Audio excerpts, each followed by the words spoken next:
السلام عليكم ورحمة الله وبركاته. بسم الله والصلاة والسلام على رسول الله. نتكلم النهاردة يا جماعة في موضوع الشورتنس اوف بريس في الأطفال، في البيدياتريك أو في التشيلدرن. تمام. زي ما اتكلمنا في هذا الموضوع في الأدلت، بنقول أول حاجة differential diagnosis بتاع هذا الموضوع. قلنا طبعا الأنافيلاكسس، ودي متكررة معايا، النمونيا متكررة معايا. تمام. في نوع من أنواع النمونيا طبعا اتكلمنا فيه، قلنا إن إحنا عندنا aspiration نمونيا، بيبقى فيه فورين بودي ونزل فيه اللور ريسبيراتوري تراكت. اتكلمنا عن الأزمة. بديل الكونجينيتال هارت ديسيز في الأطفال اتكلمنا عن الأكيوت كونجستيف هارت فيلير أو الأكيوت ديكمبنسيتد هارت فيلير. حاجتين مميزين هنا يا جماعة هما البرونكيولايتس والكروب. البرونكيولايتس والكروب. تمام. نحاول نفرق بقى ما بين الديفرنشال دايجنوز بتاع شورتنس اوف بريس في الأدلت وفي البيدياتريك، والسترايدر في الأدلت والسترايدر في البيدياتريك دلوقتي. تمام. طيب، الحاجتين اللي احنا هندرسهم دلوقتي، طبعا احنا درسنا الانافلاكسس بجميع المراحل العمرية، درسنا النمونيا بجميع المراحل العمرية، الأزمة كذلك. congenital heart disease مش هتتسأل فيه. تمام. لأن وانس إن أنت شكيت إن الطفل ده عنده congenital heart disease من خلال إن أنت سمعت ميرمر، اللي هو بالمناسبة يا جماعة في النيونيت بيبقى فيه physiological murmur. تمام. ممكن يقعد من 3 ل6 شهور تسمع ميرمر. تمام. تحوله للجماعة بتوع البيدياتريك كارديولوجي ويتقال لك انه مفيش حاجة، ده فيسيولوجيكال ميرمر يا دكتور. تمام. فانت وانس ان انت شكيت بتبتدي انك تحول للبيدياتريك كارديولوجي. تمام. طيب، يبقى اذا الموضوعين اللي هنتكلم فيهم دلوقتي البرونكولايتس والكروب. تمام. طيب، البرونكولايتس يا جماعة، اول حاجة احنا بنقول طفل بيشتكي من shortness of breath، وبالتالي احنا بنتكلم في emergency approach تمشي من خلال ABCDE. تمام. طيب، زي ما اتعودنا في موضوع النمونيا، قلنا ان في differential diagnosis قوي جدا مع البرونكولايتس، مع الكروب، مع الإيبيجلوتايتس، مع البكتيريال تراكيايتس. تمام. اول حاجه الفيفر هنا هي لو جريد او مش موجوده اصلا، وده سببه لان الكوز بتاعنا هو فيرال انفكشن اسمه ريسبيراتوري سينسيتيال فيروس. السن اللي بيجي فيه مش اكسكلوسيف لهذا السن، ولكنه اكتر مرحله عمريه بيجي فيها هذا المرض او البرونكيولايتس بيجي من 6 شهور لسنتين. تمام. طيب، بالنسبه للكحه يا دكتور وما يميزها عن النمونيا، قلنا النمونيا دراي او برودكتيف، هنا بتبقى برودكتيف كف. طيب، النمونيا قلنا ان مفيش عندنا لا سنافي ولا راني نوز، لا ده احنا عندنا الموضوع هنا بيبتدي بأبر respiratory tract infection، يعني عندي congested أو snuffy أو runny nose. تمام. ويبتدي يدخلنا في الأعراض بتاعة الكحة والفيفر والكلام اللي هو الأعراض بتاعة اللي هو respiratory tract. تمام. طيب، هل بيكون معاه سترايدر يا دكتور؟ لا، البرونكولايتس ما بيعملش سترايدر. تمام. وبالتالي لما أجي في الديفرنشال دايجنوز بتاع السترايدر في الأطفال مش هقول برونكولايتس. تمام. هل بيعمل لي دريبلينج اوف سلايفا او ديسفيجيا؟ لا، وبالتالي ده بيميزه عن الابيجلوتايتس اللي هنجيلها كمان شويه. طبعا ممكن يكون عندك اي ساين من الساينز بتاعت الريسبيراتوري ستريس. احنا بنفكركم بيها يا جماعه ان هم 4 جريدز. اول حاجه الديزني او شورتنس اوف بريس بلس اور ماينس working ايلانزيا. المرحله الثانيه اللي بيحصل عندنا ريتراكشنز في الانتركوستال والسبكوستال سبيسز. المرحلة الثالثة الاكسبيراتوري جراندنج. المرحلة الرابعة بيحصل عندنا ساينوزس أو ريسبيراتوري فيلير. تمام. اسكالتيشن ما بيميزليش، يعني مش من الحاجات اللي بتميز. كل الحاجات اللي فيها انفكشن دي يا جماعة بتلاقي عندنا فاين كريبيتيشنز، ممكن تلاقي عندنا كمان مودرت ويزس. تمام. وبالتالي مش الاسكالتيشن اللي بيميز في هذه الامراض الناتجه من الميكروبات. طيب، هل بيحصل كونفيوجن هنا؟ ما بيحصلش كونفيوجن. وده وكأنه بيقول لك يعني مقارنة افتكر طبعا السكورينج بتاع النمونيا كان الكراب 65. تمام. كان ممكن يحصل هناك كونفيوجن، هنا ما بيحصلش كونفيوجن. تمام. الموضوع مش يعني مش خطير زي النمونيا. تمام. طيب، ايه العلاج بتاعنا يا دكتور؟ طبعا الايروي مش بتأثر. طيب، بالنسبة للبريثنج، طبعا احنا عندنا ساين من الساينز بتاعت الريسبيراتوري ستريس، هو اصلا جاي بيشتكي من شورتنس اوف بريس، فلازم تديله اوتو. بندي هاي فلو، اتعودنا بقى هيوميديفايد 100%، 15 لتر بير مينت نون بريسر ماسك. في عندنا لو جريد فيفر، فهدي انتي بايريتك. وعرفنا الانتي بايريتك بنديه ازاي. دايما نتكلم في الباراسيتامول. تمام. بنقول انها بتبقى من 10 ل 15 مللي جرام بر كي جي بر دوز كل 6 ساعات. تمام تمام. بالنسبة للكبار من 500 ل 1000، وممكن انك تكررها طبعا على مدار اليوم من 3 ل4 مرات. طيب، طبعا حضرتك قلت لي ان انا عندي upper respiratory tract infection، صنفي او راني نوز، وبالتالي انا لازم استخدم لهذا الطفل نيزل دي كونجستنت. بصراحة بنستخدم الصلاين، يعني عندنا الدروبس بتاعت الصلاين دي بتبقى كويسة قوي، او ايفن حتى ممكن تكون هايبرتونيك صلاين. بنحبش ندي الاطفال بصراحة يعني مادة السودو افيدرين بدري قوي كده. تمام. بنخليها ايه، آه، آه، اللي هو الصلاين بيجيب نتيجة كويسة. الطفل لو عنده طبعا سكريشنز او حاجة في النوز، بنبتدي ان احنا نعمل سكشننج. تمام. آم، من ضمن الحاجات الكويسة قوي ان احنا بنعمل جلسات هايبرتونيك سلاين. تمام. طيب، لقينا الشيست مش متظبط، احنا بنقول طبعا في عندنا برودكتيف كاف، فالشيست بيبقى مليان سكريشنز، فممكن تعمل فيزيوثيرابي. تمام. مشهورة قوي الجماعة بتوع الشيست والجماعة بتوع البيدياتريك، عارفين موضوع الفيزيوثيرابي ده مهم جدا. وكمان من ضمن الحاجات السبورتيف اللي بتعملها مع الانتي بايوتيك انك بتدي او بتحافظ على الجود هيدريشن هذا الطفل. تمام تمام. طيب، بنقول زي ما عملنا سكورنج سيستم للنمونيا، احنا بنقول دايما يا جماعه النمونيا، برونكولايتس، كروب، بكتيريال تراكيتس والابيجلوتايتس، دول لو سمحت يعني حاول انك تفرق ما بينهم.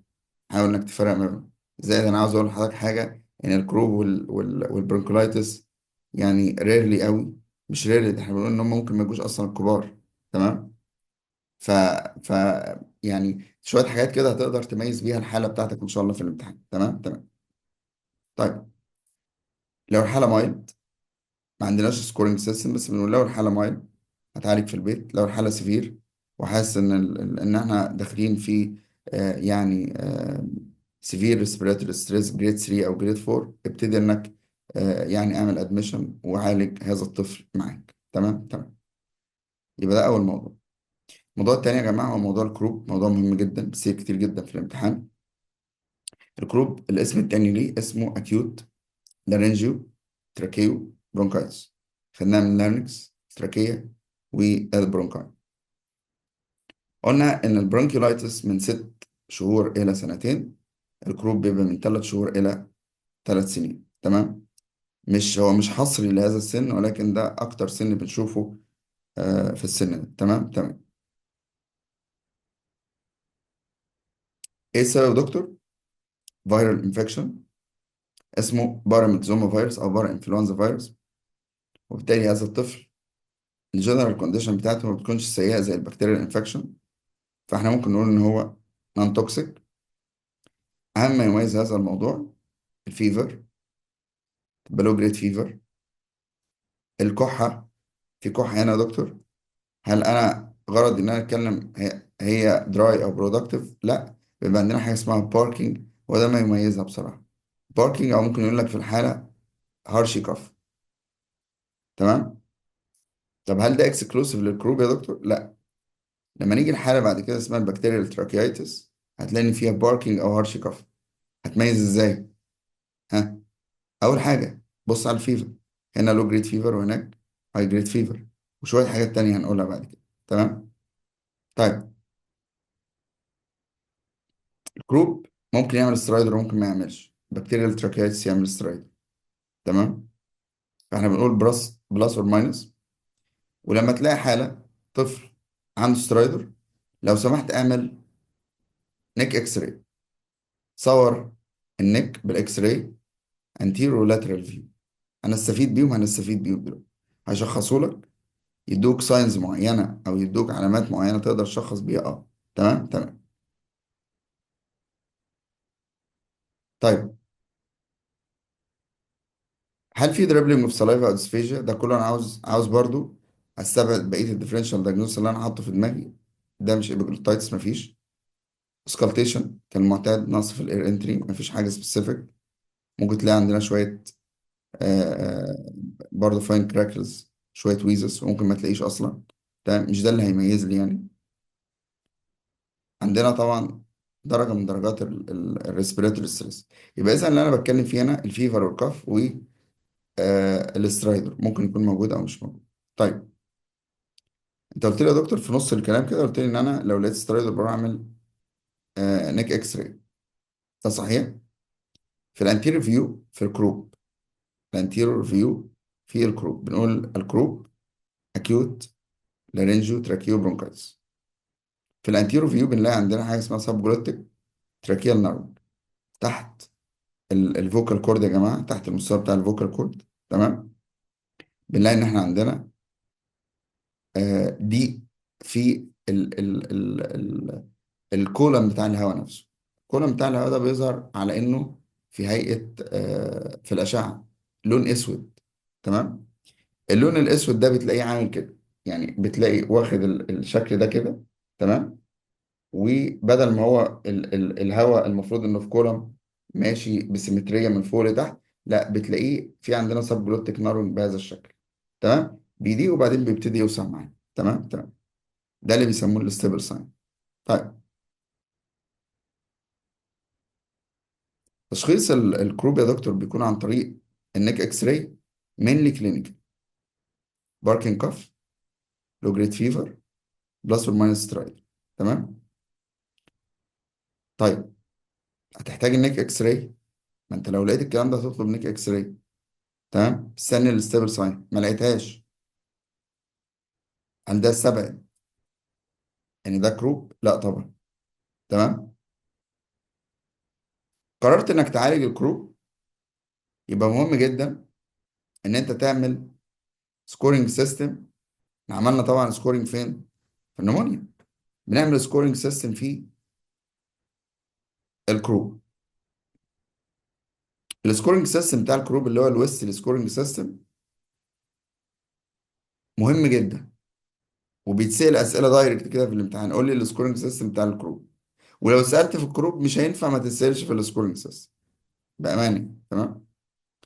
الويست سكورينج سيستم يا جماعه عباره عن 5 عناصر، مجمعهم انا في كلمة ساركل.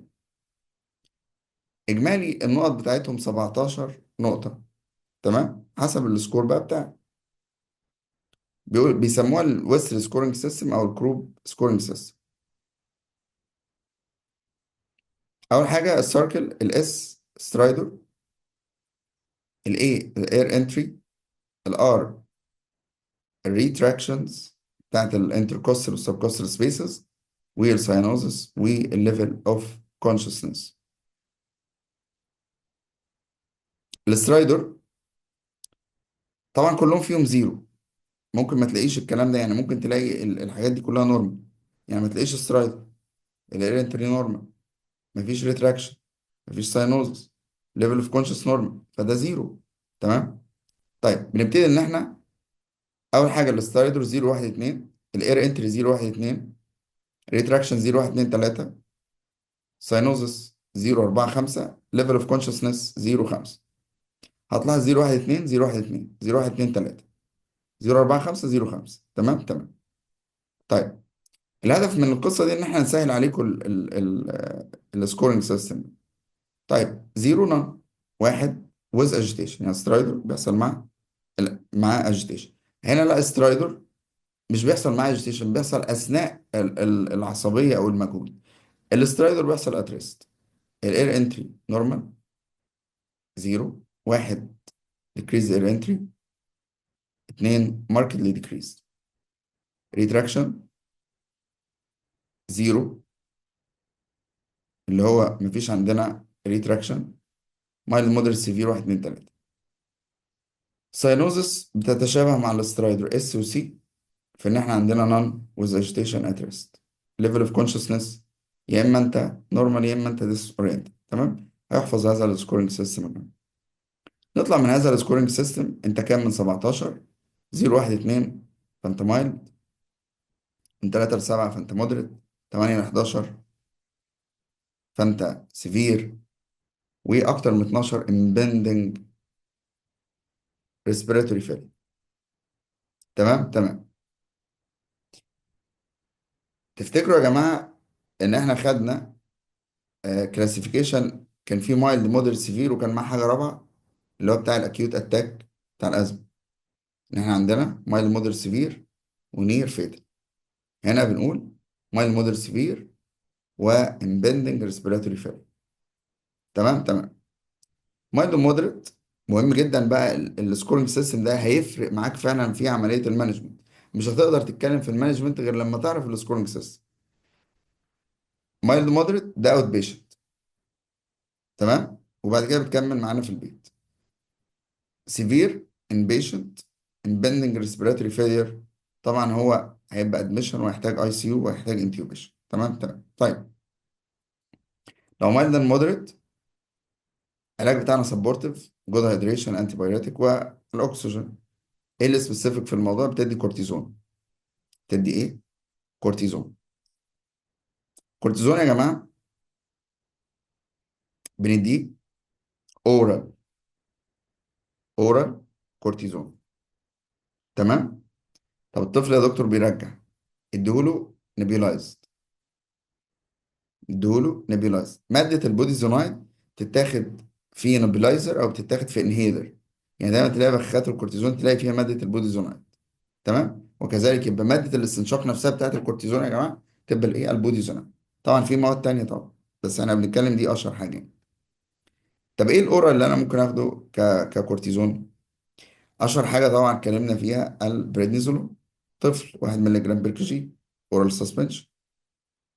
طب الدexamethasone، الدexamethasone ممكن يتاخد اورال. المشهور عن الدexamethasone ان هو بيتاخد بارنترال، لكن هو في منه اورال، بيتاخد بارنترال، بيتاخد ممكن كمان نحقنه انترا ارتيكولار. تمام. ف طيب ايه الجرعه بتاعتنا اورال يا دكتور؟ بمناسبه ان احنا مايلد تو مودريت فاحنا بناخد الدكساميثازون اورال 0.15 مللي جرام بير كي جي. تمام تمام. يبقى احنا بناخد اورال، لقينا الطفل بيرجع نبتدي ناخد نبيلايزد. تمام تمام. مهمه جدا القصه بقى اللي جايه دي. يبقى انا سبورتيف وكورتيزون. حطيت الطفل معايا تحت الملاحظه لمده 4 ساعات، هو مايلد تو مودريت مش سيفير، ما تحسنش، بترفر ليه الهوسبيتال او التيرشيري سنتر. تمام. از ريفراكتوري كيس، او حاله من حالات الكروب اللي مش لا تستجيب للعلاج، بيسموها ريفراكتوري كيس اوف كروب. طيب هناك هم هيتعاملوا معاه ازاي؟ هيتعاملوا معاه على انه سيفير. تمام، على انه سيفير كروب. طب لو اتحسن خلاص بتشارج اندر سينيور كونسلتيشن، وفي البيت بيكمل معانا الانتي بايوتيك والكورتيزون. هنكمل برضو كورتيزون ايه؟ متوقع ايه يعني؟ متوقع ان انا اديله اورال.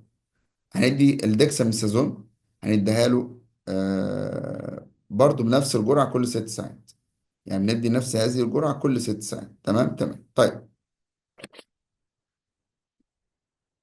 طب الموضوع كان سيفير او impending respiratory failure، سبورتيف بتاعنا الاوتو والانتي بايوتيك والجود هيدريشن. اي اعراض تانية اتعامل معاها، يعني انا مش بحجر عليك ان هم دول بس اللي بتاخد، اي اعراض تانية اتعامل معاها. تمام تمام. سبيسيفيك هنا الكورتيزون والادرينالين. خلي بالكم احنا اتكلمنا في الادرينالين في الارستد كيس في البي ال اس، واتكلمنا في الادرينالين في الانافيلاكتيك شوك. ده تالت مكان، ولسه في حالات تانية هنتكلم فيها في الادرينالين، بس ده تالت مكان بنتكلم فيه الادرينالين. تمام. كورتيزون هنا يا جماعه ده سيفير، اكيد مش هديهوله اورال، محتاج تاثير اسرع. تمام. فبندي طبعا بارنترال، اشهر حاجه بارنترال هيدروكورتيزون، بنديه اي في. وطالما هتدي اي في دي سلولي. تمام. قلنا بنديه الهيدروكورتيزون دايما بنص جرعه الانافيلاكسس. لما تكون في طوارئ ومحتاج تدي هيدروكورتيزون يديها، وخاصه يعني بالحالات اللي هي متعلقه بالجهاز التنفسي يديها بنص جرعه الانافيلاكسس. تمام. احنا كنا بنقول 200 150 25، لا بنقول 100 50 25 من 10 ل 15 بعد كده. تمام. طيب البديل التاني الديكساميثازون. ما هو الديكساميثازون ده في منه اورال وفي منه مش شائع على فكره الاورال، لكن هو المشهور منه البرينتر. تمام. بندي الدكساميثازون اي ام او اي في سلولي. الجرعه هنا زودناها ليه؟ لان الموضوع سيفير، فقلنا 0.6 مللي جرام بير كي جي. تمام تمام. طب الادرينالين يا دكتور، ما انت طالما حضرتك بتتكلم في سيفير يبقى في سترايدر بنسبه كبيره يعني. تمام. فبندي الادرينالين هنا يا جماعه نابيولايزد. احنا خدناه قبل كده اي في حالات الارست، واخدناه في الانافيلاكسز اي ام. تمام. هنا بناخده بتركيز من 1 إلى 1000. تمام. بندي 2 مللي ونحط عليهم 2 مللي صلاين، ده لو في استرايك. تمام. يبقى احنا اخدناه في البي ال اس كان 1 إلى 10000 اي ام. خدناه في الانافيلاكسز كان 1 إلى 1000 بتاخد. في البي ال اس كان بتاخد اي في، في الانافيلاكسز بتاخد اي ام، وهنا بتاخد نيبيولايزد. تمام تمام. طيب سيفير انت بتعمل اللي عليك، بتدي السيمتوماتيك وبتدي السبورتيف، وتبعت العيان لهذا العيان لايه، ليه بتاسكورت ليه المستشفى از سيفير كيس اوف كروب. تمام تمام. يبقى اذا يا جماعه احنا موضوع الشورتنس اوف بريس في البيدياتريك آه، اتشرح فيه الانافيلاكسس قبل كده في الكبار، وانت مطلوب انك تكون عارفها. وادينا الدوز بتاعت الاطفال، اتشرح موضوع النمونيا، اتشرح موضوع الازمه. آه، عندنا حاجتين بعد كده البرونكولايتس والكروب، وعرفنا ازاي نفرق. تمام. نخش بعد كده على الموضوع المهم جدا جدا جدا اللي هو بيتسأل كتير جدا، الاسترايدر في البيدياتريك. طيب هو ايه يا دكتور الاسترايدر؟ قلنا الاسترايدر هو صوت بيحدث اثناء عمليه الشهيق، ولكن هذا الصوت ايه سببه؟ ان انا عندي ضيق او انسداد في المجرى الهوائي العلوي. طيب نقول تاني، هو عباره عن هاي بيتشي انسبيراتوري ساوند او نويز نتيجه ل upper airway narrowing or obstruction. طيب ايه الديفرنشال دايجنوز بتاع هذا الموضوع؟ الانافيلاكسز. فالانافيلاكسس معانا في الشورتنس بريس ومعانا في الاسترايدو. الحاجة التانية اللي بتتشابه مع الكبار برضو هي الشوكينج، قلناها هناك وهنشرحها دلوقتي، موضوع مهم وازاي تتعامل معاه. الكروب لسه قايلينه بلس اور ماينس، ممكن يحصل استرايدر وممكن ما يحصلش. الابيجلوتايتس هنشرحه دلوقتي، بكتيريال تراكيايتس واللارنجايتس. تمام تمام. طيب اول حاجه نتكلم فيه الابيجلوتايتس، تاني حاجه هنشرح البكتيريال تراكيايتس، تالت حاجه هنشرح الايه، الفورين بادي او التشوكن. طيب الابيجلوتايتس يا دكتور، انت كل شويه تقول لي خلي بالك من النمونيا، خلي بالك من النمونيا، خلي بالك من كروب، من برونكولايتس، من ابيجلوتايتس، من البكتيريال تراكيايتس. طيب نتكلم فيه واحده واحده كده. الابيجلوتايتس هو عباره عن التهاب للسوبرا جلوتيك اريا. انا خدت كلمه جلوتيك دي قبل كده، خدنا الستيبل ساين هي عباره عن سب جلوتيك نارونج لما بعمل انتيريور نيك اكس راي في حالات الكروب. فبنركز دلوقتي الابيجلوتايتس ورا اللسان مباشرة يا جماعة. تمام. هذه المنطقة بيحصل فيها التهاب عنيف جدا بيسد لي مجرى الهواء وبيعمل لي استرايد، اسمها انفلاميشن السوبرا جلوتيك. بكتيريال انفكشن السبب. فأنا متوقع لما أروح أهم ما يميزه أول كلمة هقولها إيه؟ تمام. إن أنا هلاقي هاي جريد فيفر، والعيان ده بيبقى توكسيك باد جنرال كونديشن. لكن الاسباب بتاعتنا بتلاقي ان احنا عندنا ستريبت نموني، هيموفيلس انفلونزا، ستاف اوريوس. دي الاسباب الكومن كبكتيريا انفكشن في الريسبيراتوري سيستم. اهم ما يميزه دول حاجتين مهمين جدا يا جماعه: 3 دي، تمام، والكتف، السي تي اف. تمام تمام. ايه يا دكتور الموضوع؟ 3 دي الطفل بيبقى عنده ديزني، عنده شورتنس اوف بريس، وعنده سفيجيا مش قادر يبلع، احنا قلنا ورا اللسان مباشرة. فهو اصلا خايف ان هو يتعامل بعملية المضغ والبلع لانها بتؤلمه. الحاجة التانية عملية الانفلاميشن، ما هي سادة برضو مجرى الاكل. تمام تمام. فارنكس، عندنا ديزني، سفيجيا، ودريبلينج اوف سلايفا. طبيعي جدا ان السلايفا بتنتج وتبتدي انها ايه، بتاخد المجرى الطبيعي بتاعها بتتبلع. تمام. لا، ده الطفل ده مش قادر حتى يبلع السلايفا بتاعته، بس عندنا دريبلينج اوف سلايفا. الطفل ده جاي وموطي وماسك رقبته كده تعبان جدا، تريبود بوزيشن في الكتف بقى. وممكن يخش مننا كمان يا جماعه في ساينوزس. اظن احنا عرفنا يعني كلمه ساينوزس في المحاضرات الجنرال. قلنا الساينوزس يا جماعه ان انا عندي الريديوس هيموجلوبين بيبقى اكتر من 5 جرام بر ديسي لتر. تمام تمام. طيب، كمان احنا قلنا بكتيريال انفكشن، فاحنا عندنا هاي جريد فيفر. طيب، التشخيص بتاعنا يا دكتور مينلي كلينيكال، بس قلنا ده سترايدر، فتروح تعمل anterior lateral نيك اكس راي. اللاترال نيك اكس راي في الابيجلوتايتس بنلاقي عندنا حاجه اسمها سم برنت ساين. سم برنت ساين، تمام، اعرفها. سم برنت ساين. طيب، لكن الديفينيتيف انفستيجيشن يا جماعه هو اللارينجوسكوبي، ان انا ادخل منظار وابتدي ان انا اشوف ايه القصه، تمام، ونعرف ان ده فعلا ابيجلوتايتس. تمام تمام. طيب، هاو تو تريت. سبورتيف بتاعنا الجميل الاوتو، تمام. وبنقول ده سترايدر يا جماعه، كونسيدر الانتيوبيشن لو الدنيا مسدوده والطفل داخل منك في ساينوزس. بندي انتي بايوتيك، بنعمل جود هيدريشن. سبيسيفيك بتاعنا في اي بكتيريا قلنا ايه؟ الانتي بايوتيك. وعلى حسب، هنا بندي ادرينالين برضه. يعني هنا بندي ادرينالين لانه قلنا ان في سترايدر، فهندي الادرينالين بتاعنا قلنا زي الكروب، نيبيلايز ادرينالين 1 الى 1000. تمام. 2 مللي في 2 مللي، 2 مللي صلاين و2 مللي ادرينالين، ويبتدي ياخد الجرسه بتاعته. طب الانتي بايوتيك، الانتي بايوتيك زيه زي النمونيا، بنستخدم الاموكساسيلين. مش هنروح ليه الكلاريثرومايسين ولا الدوكسيسايكلين، بس هنا بنستخدم الاموكساسيلين. تمام. طب والله يا دكتور الاموكساسيلين انا عندي حساسيه للبنسلين، بلاش كيفالوسبورين، استخدم ازاثرومايسين، امن ولكن تاثيره اقل. تمام. الدنيا صعبه والموضوع ما بيتحسنش مع الاموكساسيلين، ندي اموكسي كلاف او ندي سيفتراكزون زيه بالظبط.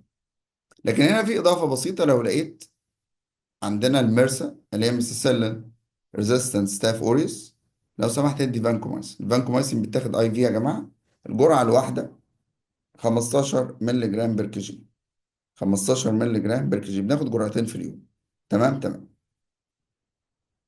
طيب، يبقى انا عملت السبورتيف مانجمنت، والسبيسيفيك ممكن تبداوا ممكن ما تبداوش، بس لازم تدي العيان اللي في السترايدر لازم تدي له ادرينالين وتسكورت بهذا العيان للمستشفى، بحيث ان الجماعه بتوع الاي ان تي يبتدوا يشوفوا باللارينجوسكوب، بيبتدوا يشوفوا ويشخصوا هذا الموضوع. تمام تمام. طيب، يبقى احنا كده يا جماعه قدرنا نخلص موضوع الايه الابيجلوتايتس. نخش على الموضوع التاني، بكتيريال تراكيتس. من اسمه هو بكتيريال انفكشن، ساف اوريوس، ستريب، هيموفيلس انفلونزا، هاي جريد فيفر او توكسيك. اما يميز هذا الموضوع طبعا هاي جريد فيفر، بيبقى عندنا كحه، قلنا باركين كف. طب نميز ازاي يا دكتور عن الكروب؟ قلنا بالكحة بالفيفر، هاي جريد فيفر. تمام تمام.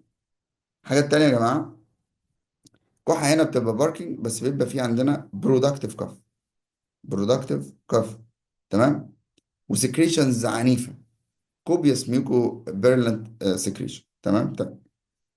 طيب، الدايجنوز بتاعنا برضو مينلي كلينيكال، والموضوع ده مش كومن اصلا. تمام. يعني هو انت مش هتسال الموضوع ده في الامتحان ومش هتتناقش فيه في الامتحان، بس لو جالك باركينج كاف حط من ضمن الايه الديفرنشال دايجنوز بتاعك يا اما بنتكلم على كروب او بنتكلم على بكتيريال تراكيتس. طيب، شخصوا ازاي برضه يا جماعه؟ بالبرونكوسكوبي.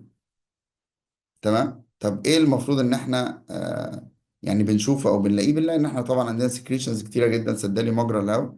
دي نقطه. الحاجه التانيه بتلاقي عندنا حاجه اسمها السودو ممبرين. طبقه كده لو جيت بالمنظار ابتديت انك تخدش فيها تلاقيها فرايبل وبتبتدي انها تنزل معاك، وفي نفس الوقت بتبليد بسرعه. فاحنا عندنا سودو ممبرين. تمام، انفلاميشن وفي سودو ممبرين. طيب، ايه العلاج بتاعنا؟ احنا قلنا ده بكتيريال انفكشن زيه زي الابيجلوتايتس. سبورتيف، والادرينالين لو في سترايدر، والانتيبيوتيك الاموكسيسيلين. تمام. ولو بنتكلم عن ميرسا ندي الفانكومايسين. تمام تمام. طيب، شويه حاجات كده عاوزين نقولها. لو لقينا سترايدر ومعاه هاي جريد فيفر، تمام، يبقى ده حاجه من اتنين: يا بكتيريا تراكيايتس يا ابيجلوتايتس. افرق ازاي؟ الابيجلوتايتس 3 دي والكتف. تمام، ديزنيز فيجيا، دريبلينج اوف سلايفا، والساينوزس، تري بوت بوزيشن، والهاي جريد فيفر. الباركنج كاف ده بكتيريال تراكيتس او باي اكسكلوجن. تمام تمام. طيب، لقينا باركنج كاف، قلنا ان انا عندي اميز يا اما الطفل ده توكسيك او نون توكسيك، هاي جريد فيفر، لو جريد فيفر، ونبتدي نفرق ما بين بكتيريا التراكيتس والايه الكرو. طيب، نخش في موضوع بيتسأل كتير جدا ومهم: عملية التشوكينج. طفل جاي في التشوكينج. تمام. الموضوع ده يا جماعة بنقول ايه فيه؟ طفل يا جماعة جاي ماسك زوره او ماسك رقبته، ومش قادر ياخد نفسه. تمام. الطفل ده قد يكون بيتكلم وقادر ان هو يقول شكوته، وقد يكون الطفل ده فعلا في سترايدر وريسبيراتوري ستريس عنيف جدا لدرجة ان هو مش قادر. هو كل اللي بيعمله ان هو بيحاول يعني يتخلص من المشكلة اللي هو فيها. تمام. ممكن والدته تضللك تقول لك آه، آه، كل قصة الولد ان هو عمال يكح بقاله فترة. طب ايه اللي حصل؟ ما اعرفش. فتبتدي ممكن الام اصلا تضللك تقول لك ده كان عنده upper respiratory tract او infection، او تقول لك اي حاجه ما يعني هي مش عارفه ان الولد فعلا بالغ حاجه. تمام تمام. طيب، ده emergency approach. يعني ما فيش حاله تستدعي emergency approach اكتر من كده. طفل جاي ماسك برقبته ومش قادر ياخد نفسه. تمام. طيب، انا دوري في هذا الموقف ان انا ابتدي افرز الطفل ده. هل الطفل ده يعني بيسموها دلوقتي انا شايف ان هو كويس، او الطفل ده مش كويس؟ بمعنى ايه؟ بمعنى ان الطفل ده عنده افكتيف كاف، يعني هو فايق وقادر ان هو يعبر ويتكلم. تمام. اي نعم، هو عنده شورتنس اوف بريس، بس قادر ان هو يتجاوب معاك. تمام. تطلب منه بعد اذنك حاول ساعدني وتساعد نفسك، يلا كح كح كح كح. تمام تمام. او ان افكتيف كاف، الطفل ده اصلا ممكن يكون مش فايق. تمام. دخل في disturbed conscious level، مش عارف يتكلم، مش قادر ياخد نفسه. تمام. فانت يعني هو اصلا هو مش سامعك ويعني مش مركز معاك بسبب المعاناة اللي هو فيها. تمام تمام. طيب، الموضوع ده يا جماعة مش عشان الامتحان بس، الموضوع ده بنتعرض له في بيوتنا كتير جدا. و يعني شفنا حالات كتير جدا من هذا في عملية التشوكينج. تمام تمام. بنقول يا جماعة على حسب سن الطفل. يعني الطفل ده تقدر تعمل له المانوفر اللي تساعده. طبعا احنا بنتكلم في الان افكتيف كاف. الافكتيف كاف هتخليه يبتدي ان هو يكح. مفيش احسن من ان هو ياخد الوضع اللي هو يميل لقدام كده ويوطي راسه لقدام ويبتدي ان هو يكح. هيساعده جدا. تمام. وانت ممكن تساعده بيه عمليه الايه، انك تديله كام بلو كده في ظهره، يعني تديله كام خبطه كده على ظهره. تمام. بحيث انك تساعده ان هو يبتدي يكسبل الفورين بودي ده. تمام تمام. لكن انا بتكلم دلوقتي على مانوفر هتتعمل للان افكتيف كاف بغرض انقاذ حياته. تمام تمام. بنقول على حسب العمر. يعني انت المانوفر ده تقدر انك تشيل الطفل في ايديك وتبتدي انك تعمل له المانوفر ده، ولا حد كبير انت مش هتقدر تشيله فهتبتدي انك تعمل له المانوفر وهو بدون ما تشيله يعني. تمام تمام. طيب، خدهم واحده واحده كده. اقل من سنه الطفل ده اقدر ان انا اشيله وهندله واحطه ما بين ايديا او احطه ما بين التو ساي. تمام، وابتدي ان انا اديله الكام بلو دول بحيث ان انا اسعى. تمام. طيب، بنعمل للطفل اقل من سنه 5 باك بلو بلس اور ماينس 5 شيست بلو، نتكلم في تفاصيلهم دول. اكبر من سنه، تمام، بنعمل 5 باك بلو بلس اور ماينس 5 ابدومينال ثراست. ابدومينال ثراست ده اللي هو الهيمليش مانوفر. هنعرف ازاي دلوقتي ايه القصه. طيب الباك بلو بيتعمل ازاي يا دكتور؟ والله لو اقل من سنه بنتكلم في الباك بلو اللي هو بتاع اقل من سنه، او از لونج از ان انت قادر تمسك الطفل وتشيله وتحطه ما بين ايديك.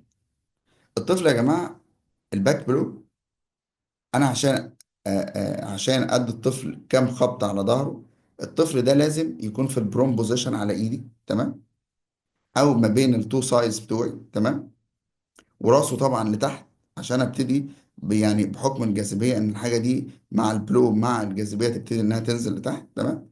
وانا ساند بايديا دي منطقه الشيست والرقبه بتاعتي. تمام تمام. ببتدي ان انا ابلاي 5 سمارت او جنتل بلو بالهيل بتاع الايد، تمام، ما بين التو سكابيلي.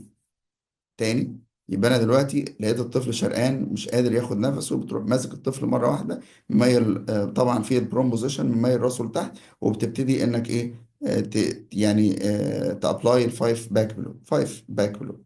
الطفل استجاب، خير وبركه. وهقول لك دلوقتي الطفل اللي يستجيب ويتحسن معاك ويبتدي ان هو يكسبل الفورين بودي هنعمل ايه. بس خلينا نكمل. طب الطفل ما استجابش، هنابلاي يا اما 5 باك بلو تاني، يا اما نروح نعمله 5 شيست بلو. طب ال 5 شيست بلو عشان ابلاي على الشيست اعمل ايه؟ الطفل موجود في السوباين بقى مش في البرو، يبقى انا قلبته بقى نايم على ظهره، تمام، راسه لتحت، سبورتنج برضو منطقه الباك اوف نيك والراس بايديا، وببتدي ان انا ابلاي الايه، الفايف شيست بلو بتوعي بنفس الطريقة. تمام تمام.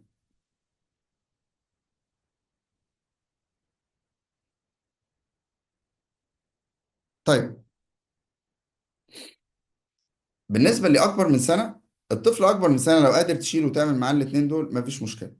طب مش قادر، يبقى الطفل ده أصلا كده كده هو بيبقى مميل لقدام بغرض إن هو عاوز يتخلص من هذا الفورين بودي، فأنت بتقف وراه على جنب، تمام، وتبتدي إنك تابلاي برضو الفايف باك بلو، ما بتشيلوش يعني في هذه الحالة. تمام. هو هي كان سبورت هيز بالانس، وقادر ان هو يقف وقادر ياخد الوضع اللي يساعده في عمليه الايه، انك تكسبل الفورين بودي. فانت بتقف وراه على جنب وتبتدي انك تابلاي الفايف بلو. طيب الهيمريش مانوفر يا دكتور او الابدومينال ثراست، تمام، بنقول ان انا ببتدي ان انا واقف ورا العيان طبعا بايديا الاثنين ما بين الامبليكس والزيف ستيرنم، في المنطقه اللي هي فوق السره. ببتدي ان انا اشبك ايديا الاثنين، تمام، وابتدي ان انا ابلاي البلوز بتاعتي او ابلاي ضغط على منطقه فم المعده دي يا جماعه، upward and inward، لفوق والجوه، تمام، بابلاي upward and inward. غرضي من من هذه القصه ان انا يعني ببتدي ان انا ازود البريشر اللي يبتدي يطرد معايا الفورين بادي ده، تمام، ده الهيمليش مانوفر. بنقول برضو 5 باك بلو ممكن تكررها بالنسبه للشخص الكبير او الاكبر من سنه، او ممكن انك بعد الفايف باك بلو تخش على 5 ابدومينال ثراست. يبقى عرفنا كده المانوفرز، تمام. بالنسبه لاقل من سنه 5 باك بلو بلس اور ماينس 5 شيست بلو. يعني عملت الفايف باك بلو ما استجابش، ممكن اكررهم او ان انا اخش على الفايف شيست بلو. كذلك بالنسبه للكبار 5 شيست 5 باك بلو زائد ايه، بلس اور ماينس اللي هو الايه الهيمليش مانوفر. طيب تعالوا بقى نشوف سيناريوهات كده ممكن تحصل معانا. الطفل استجاب. لو الطفل استجاب يعني الفورين بادي طلع، تمام، اول حاجه اطمن على هذا الطفل من حيث الفيتالز، تمام، وتبتدي تعمل ابدومينال اكزامينيشن ممكن تكون سببت مشكله لهذا الطفل، تمام. فاحنا اول حاجه بنبتدي ان احنا نعمل ايه، نطمن بالمونيتور بتاعنا على الجنرال كونديشن بتاعت الطفل ده، بنشوف الفيتالز بتاعته، بنشوف الاوتو ساتوريشن، الدنيا تمام، خلاص طمنت عليه الطفل ده ستيبل، خلاص بنبتدي ان احنا نروح بيه المستشفى. طب ما هو بقى كويس، لا حضرتك لازم في المستشفى يعني اولا هناك هيتاكدوا ان مفيش لسه في ريمننت من الفورين بودي ده، يتعملوا الاشعه المطلوبه تمام، وفي نفس الوقت يطمنوا ان ما حصلش عندنا انترا ابدومينال انجري. ده الطفل اللي استجاب. الطفل استجاب، اطمنت عليه عندي وبعدين وديته المستشفى عشان زياده الاطمئنان. طيب، ما استجابش. قلنا طبعا لو طفل 5 باك بلو ما استجابش هنكررها او نعمل 5 شيست بلو. تمام تمام، وكذلك الكبير برضو بنفس هذا السيناريو. طيب، طب هو ما استجابش معايا لاول مره ولا تاني مره، لو سمحت خد العيان ده بتاعك واجري بيه على اقرب مستشفى. المستشفى فيها ايه يعني، ايه اللي هيقدموه هناك؟ المستشفى فيها قسم الانستيزيا وفيها قسم الاي ان تي. هيبتدوا من خلال اللارنجوسكوب ممكن يلقطوا، او البرونكوسكوب يلقطوا الفورين بادي ده. تمام تمام. في بعض الحالات يا جماعه ما بتلحقش انك تسعفها، وانك مجرى الهواء تم انسداده تماما. بنقول في هذه الحاله يا جماعه يفضل، ودي فايده قلنا يا جماعه الكريكوسيرودوتوم مهم جدا في هذا الحاله. بإبرة يا جماعة بتكون، أو بكانيولا بتبتدي إنك تخش ما بين الثيرويد كارتريج والكريكويد في الممبرين اللي ما بينهم، وتفتح مجرى الهواء. تمام. It's very important. تمام تمام. طيب، يبقى اذا العيان ما استجابش معايا، بجري بيه على المستشفى. العيان قطع خالص، ببتدي ان انا كونسيدر الكريكوسيروتومي. طيب، فجأة العيان فقد النفس، والعيان خلاص بقى ان ريسبونسيف.